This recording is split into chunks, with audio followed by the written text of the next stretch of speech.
E para quê? Do que a gente se vale, né, para o nosso sistema visual? Evidentemente, sobre a luz, não é mesmo? A luz, né, é na verdade uma forma de energia, uma radiação eletromagnética, e a gente utiliza ela, na verdade, a partir das propriedades físicas dela essenciais. Por exemplo, a gente o nosso ar, né, ele tem várias partículas em volta dele, tem íons, obviamente, a gente respira oxigênio, a gente libera CO2, tem várias outras moléculas que permeiam, que nos permeiam, e tem várias partículas, né, poeiras que estão por volta de nós. E conforme essa radiação eletromagnética atravessa o nosso espaço, ela começa a entrar em colisões. Essa é uma forma elementar de contato, né, dessa luz, nossa principal fonte energética do nosso planeta, o Sol, né? É a principal fonte de luz para a gente trabalhar em termos de sistema visual. Calma, não é uma aula de física, não se preocupem. É só esse primeiro slide para a gente compreender como que a gente consegue trabalhar o sistema visual. Não precisa fugir, não vai ter nenhuma equação para a gente trabalhar aqui. Mas, conforme essa luz atravessa o ar, o que acontece com ela? Ela vai colidir em algum momento. Então, ela pode passar, por exemplo, por processos de reflexão, pode ter uma parte dela que seja absorvida por um elemento, ela pode mudar o ângulo da forma com que ela atravessa um meio. Todas as três propriedades nós vamos utilizar justamente para compreender não somente a luz que a gente adquire a partir do Sol diretamente, porém, como ela foi modificada.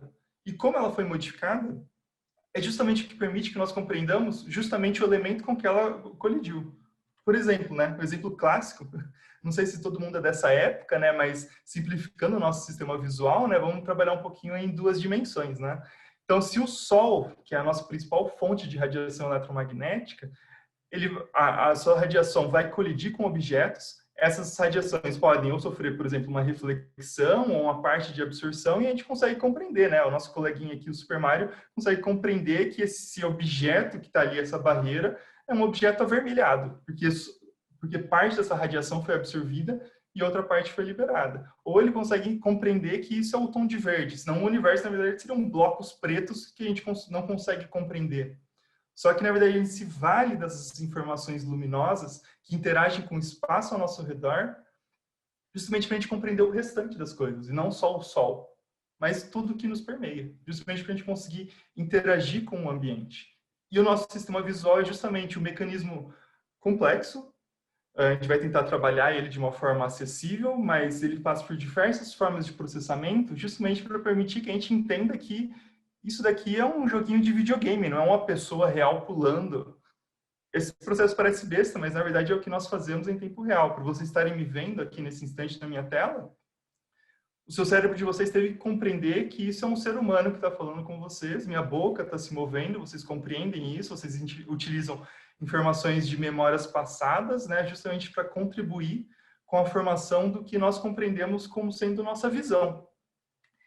E justamente através dessa compreensão de um passado, resgatando para o nosso presente, mostra o grau de complexidade que tem esse sistema visual.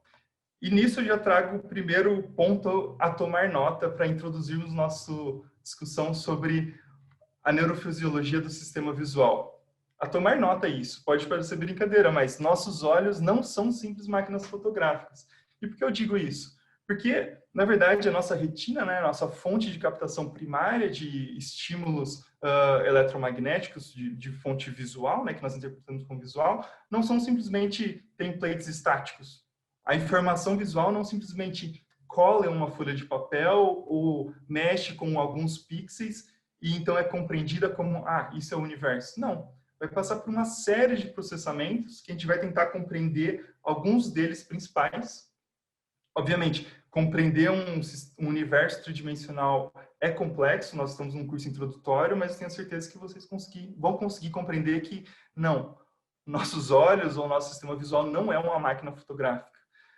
Tem algumas vantagens e algumas desvantagens nisso. Nós vamos ver que, na verdade, a nossa compreensão como eu ou como membro do universo é extremamente particular, e também o nosso sistema visual, a forma que nós adquirimos informações visuais também são particulares. E a gente vai tentar compreender um pouco melhor como que isso passa durante essa próxima 1h30. Por favor, lembrando, mandem questões que vocês tiverem no chat e a gente vai discutindo, tá bom? Bem, a gente trabalhou um pouco de anatomia na aula anterior, sobre os fundamentos, Então, a gente não vai trabalhar muito esses conceitos elementares, eu acredito que todo mundo se lembre, né, das organizações do nosso globo ocular.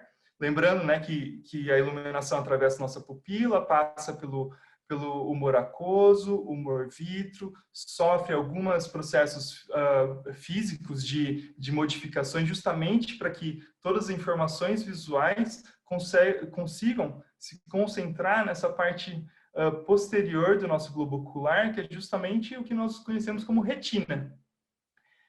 E nessa retina, observe, já tem um ponto aqui que a gente vai debater bastante, que é justamente a fóvea, né?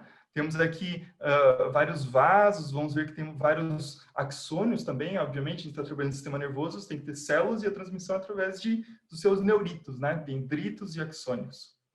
Então, vamos avançar um pouquinho mais adentro, passando rapidamente por esses pontos de anatomia elementares. Se a gente considerar aqui uma observação mais clara, né, utilizando o oftalmoscópio, a gente consegue ver o fundo do nosso olho, não é? Que é justamente o que a gente compreende como uma retina. A retina é justamente esse objeto arroseado, amarelado, e a gente observa primeiramente, né, justamente essa região que a gente conhece como a papila óptica, né, muitas vezes falado como o nosso ponto cego. Por que o ponto cego? Justamente porque é onde se projetam os principais vasos e da onde saem, né, as projeções axonais que vão formar o nosso nervo óptico. Observe, então, né, que a gente consegue já compreender que se você tem que ter elementos do nosso sistema nervoso que vão captar luz, aqui é uma parte que está completamente ocluída. Você não consegue ter o contato visual, por isso mesmo que é o ponto cego. Você tem uma grande ramificação axonal e de artérias, justamente impedindo com que você tenha qualquer ponto de visão criado ali. Nossa, mas a gente não vê buracos, né? Todo mundo se lembra que esse ponto cego, na verdade, ele é compensado, né, por um sistema justamente graças ao fato de nós termos dois olhos. É fácil, né, a gente encontrar, na verdade, a papila óptica. Brincando rapidamente com vocês, né, se vocês olharem aqui, tentem colocar o rosto de vocês na posição central. O vídeo de ninguém está aberto, não tem mico. Tentem aí, por favor. Se vocês tentarem colocar bem medial, cada olho em um pontinho, né, do círculo ou do mas, fecha o seu olho, o direito de vocês, né, e tente se aproximar e distanciar. Vocês vão ver que em algum momento, olhando fixamente para o centro do mais, vocês vão observar que, na verdade, em algum momento essa bolinha vai sumir, fechando o olho direito. Tentem mexer um pouquinho e vocês vão notar que, de repente, na sua visão periférica, a bolinha some. É justamente esse o ponto da sua papila óptica. Lógico, depois vocês podem brincar, é simples fazer isso. Vocês conseguem, de repente, se abrir o olho e fechar, você consegue ver ali o pontinho preto e encontrar ali dos dois olhos. Brinquem depois um pouco com isso, é bem simples fazer, né? Bem, depois da nossa papila óptica, tem outros elementos importantes aqui, né? Reparem, ó, que esses capilares, essas projeções, elas não são lineares, elas não vão se dispersar ramificando linearmente. Ela tenta evitar uma região aqui central, né? Essa região um pouco amarelada até, né? Lembrando que nossos vasos carregam, curiosamente, informações avermelhadas, né? Justamente as regiões que não estão avermelhadas são regiões de pouca ramificação. É a mácula lútea. Mácula lútea porque é uma mancha amarelada que tem nessa região. E tem um pontinho preto, que é justamente a fóvea. O que é a fóvea? Vocês lembram, né? A fóvea é justamente o ponto em que a gente tem uma maior acurácia visual. O que é a acurácia? Né? O ponto em que você consegue fixar melhor. Quando alguém te chama ali do lado, você vai olhar rapidamente. O ponto de foco seu é justamente a fóvea. É o ponto em que a gente vai trabalhar um pouco para vocês verem que o nosso sistema visual tem algumas deformações, justamente permitindo que nós possamos compreender melhor o nosso universo, trabalhando em pontos fixos. A gente consegue manter um ponto fixo de visão, porém sem perder todo o background ou toda a informação ao nosso redor.